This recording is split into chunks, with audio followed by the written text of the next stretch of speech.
Starting से पहले तो मेरे फैमिली में हम लोग 6 जन थे, मम्मी पापा और हम लोग 4 भाई बहन थे। पापा भी पीते थे तो बहुत झगड़ा करते थे मम्मी को। पापा का भी डेथ हो गया। फिर उसके बाद में मतलब मेरा पढ़ाई छूटने के कगार पे आ गया था, लेकिन फिर भी मैं कुछ काम जाती थी। मेरा पढ़ाई भी थोड़ा वीक था, लेकिन काम उम करके उसके बाद में मैं 1 महीना ट्यूशन गई। 1 महीना ट्यूशन में क्या होता है, আমরা আলিপুরে দুয়ারে চা বাগানগুলোতে যখন এলাম, এখানে অনেক চা বাগান, বন্ধ চা বাগান, এবং বন্ধ চা বাগানে আমরা দেখলাম এখান থেকে খুব সহজে মানে পাচার হয়ে যাওয়ার সম্ভাবনার থেকেও বড় কথা, মেয়েরা খুব সহজে চলে যাচ্ছে অন্য জায়গায়। তো তখন আমরা ভাবলাম যে এখানে এমন কিছু উপায় আমরা করতে পারি কি না। আমরা এডুকেশন নিয়েও কাজ করি, মেয়েদের পড়াশুনোর দিকে এগোলাম, অন্যান্য নানা কিছু হাতের কাজ শেখানোর মধ্যে হাত দিলাম আমরা। সেটা করতে গিয়ে দেখলাম যে ওদের কিছু রোজগারের ব্যবস্থা করতে হবে। India has had a very low female labor force participation from the beginning, and ISST had been intrigued with that. And one of the reasons for the lower female labor force participation was possibly a skill gap. एक दीदी ने आधार card मांगा और हम लोग का registration करवाया। तो पहले तो हम लोग को मालूम नहीं था कि हम लोग किस चीज़ के लिए। फिर दीदी बताई कि एक जबाला बोल के एक NGO है, तो तुम लोग को उसमें लड़के लोग को लेकर बहुत सी ट्रेनिंग दिया जाएगा। Doing the research, and after the research we realized that it's not an easy task. The entire skilling process goes through various challenges. The girl who is into the skilling process, she has to first get the support of her family, then the community, then she needs certain support from the state, and of course the market, without which she will not get a job.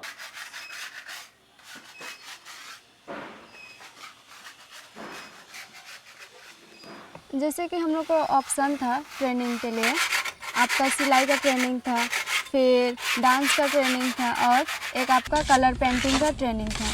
इसीलिए हम लोग जैसे कि अभी सिलाई, nursing, ये सब जो डांस सब कोई करते हैं, तो हम लोग अलग से एक चॉइस किए कि क्यों ना हम लोग वॉल पेंटिंग कलर को चॉइस करें, क्योंकि ये फिजिकली मतलब ज़्यादातर लड़कियां करते हैं, लड़कियां नहीं करती है। तो इसीलिए हम लोग सोचे कि इसमें, और आपका जो हाजिरा भी थोड़ा ज़्यादा है।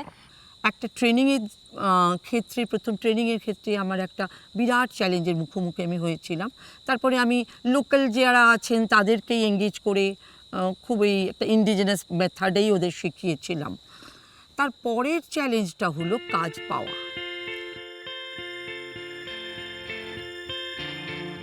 एक दो लड़की बहुत अच्छा काम भी जानती है, उसका काम भी हम लोग भी देखे हैं। उसका ना हमने कंपनी से भी बात किया, एशियन पेंट के हायर अथॉरिटी से बात किया कि इन लोग को हमको मास्टर स्ट्रोक बोल के हम लोग एशियन पेंट में एक कार्ड होता है, जिससे आप ऑल ओवर इंडिया में किसी भी पेंटर को सर्च करेंगे तो मिल जाएगा। तो जहाँ आपका नज़दीक होगा वो बता देगा इस पेंटर यहाँ पर अवेलेबल है, उससे काम कराइए। हम लोग बहुत से कॉन्ट्रैक्टर जो होता है, जिसके अंदर में बहुत सारा पेंटर लोग काम करते हैं, उस कॉन्ट्रैक्टर लोग को भी हमने बोला है कि आप लोग मेरे लिए कम से कम इसको काम दीजिए। कोई भी प्रॉब्लम होगा और काम गलत करेगा, रंग कहीं ख़राब कर दिया तो इसका लाइबिलिटी गणेश हार्डवेयर लेगा। हम तो इतना उन लोग को बोला है, उन लोग भी बोला है। फिर हमें भी बोला है कि ऐसा नहीं कि उसको 200 देते हैं, इसको 100 दे, ऐसा नहीं, उसको 200 देते हैं तो इसको भी 200 दीजिए। पहला तो हम लोग काम ढूंढना मुश्किल हो रहा है, और जैसे कि आपको आजकल के जो लोग मतलब हम लोग का काम नहीं देख रहे हैं, बस हम लोग उन लोग का माइंड में पहले ये आ रहा है कि लोग लड़कियां हैं, करेंगे भी कि नहीं। हम लोग अगर इन लोग को काम दे रहे तो शायद हम लोग का ख़राब भी कर सकते हैं।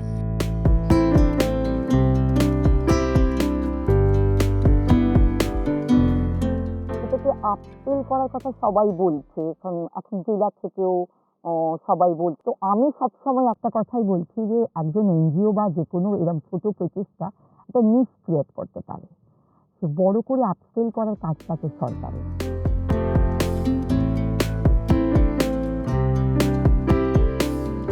একটা ছোট প্রচেষ্টা ওখানে করেছিলাম ফুটবল টিম দিয়ে।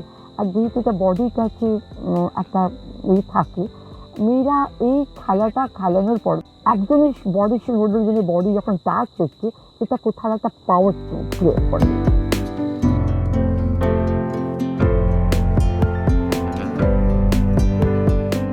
जब जबाला के जो स्कॉलर है हम लोग को वहाँ से लैपटॉप दिया गया, प्रैक्टिस वगैरह सब लैपटॉप में हो रहा है।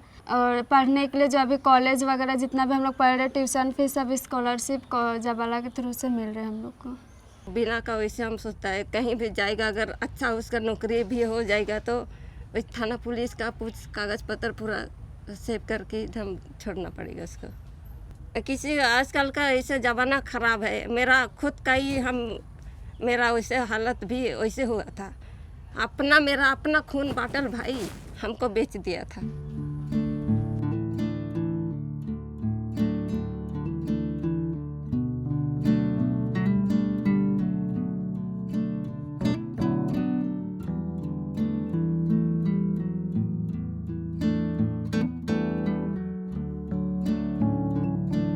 মহিলা মানেই টিচার হবে, না হলে সেলাই করবে, না হলে নার্সিং ট্রেনিং নেবে।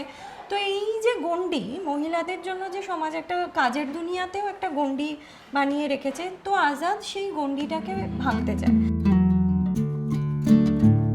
এক তো হচ্ছে 4 হুইলারের ট্রেনিং হয়, তারপরে তারা 4 হুইলারে চাকরি পায়, এবং কোভিডের সময় আমরা দেখছি যে 4 হুইলারের ডিমান্ড যেহেতু কম, অনেক মানুষ বাইরেই কম বেরোচ্ছে, তাই না 2 হুইলারেরও ট্রেনিং দেওয়ানো হচ্ছে।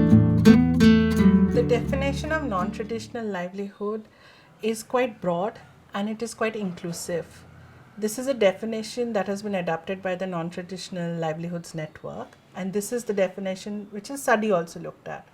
So while it does include a layman's understanding of what should be a non-traditional livelihood for women, which is something like driving a car or being a delivery girl or being an electrician or a plumber, but at the same time it also includes communities that have never had the chance of being skilled before, have never had the access to skilling program, but now being the first generations to be able to even access a traditional form of skilling.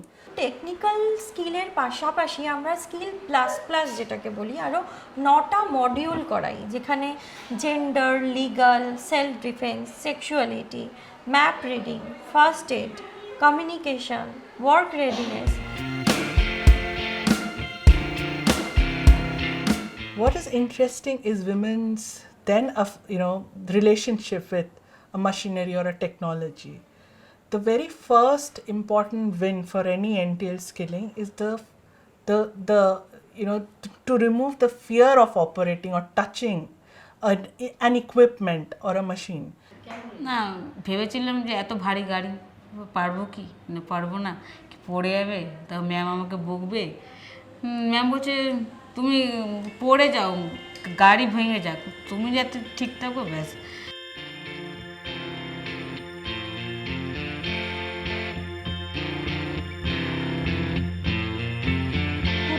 গাড়ির স্টিয়ারিংটা ধরা না, ওরা গাড়ির steering এর সাথে সাথে ওদের জীবনের স্টিয়ারিংটাও আস্তে আস্তে ধরতে শেখে, তার সাথে সাথে নিজের একটা আইডেন্টিটি তৈরি করা।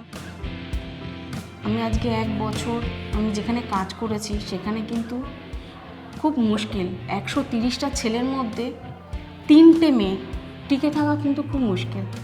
তো আমি দেখিয়েছি যে আমি পারি, অতগুলো ছেলের মধ্যে আমি একটা মেয়ে আমি করে দেখিয়েছি যে আমি পারবো। State policy interventions are very, very important in any sort of non-traditional livelihood skilling or creating a job market for women. But I think more than anything, it is also a reason to stand out from the crowd. I think that passion to do something beyond. Otherwise, you can earn through a beauty parlor culture course, you can earn through tailoring. It's not the end of the world that you have to access non-traditional livelihood. But it gives them an immense sort of satisfaction and confidence to go beyond, to look at the world, to meet different people. And I think that is also a very important part. जो बीत गए सो बीत गए, जीवन में एक सितारा था, माना वो बेहद प्यारा था। वह डूब गया तो डूब गया, अंबर के आंगन को देखो, कितने इसके तारे टूटे, कितने इसके प्यारे छूटे, जो छूट गए फिर कहाँ मिले। पर बोलो टूटे तारों पर अब अंबर शोक मनाता है।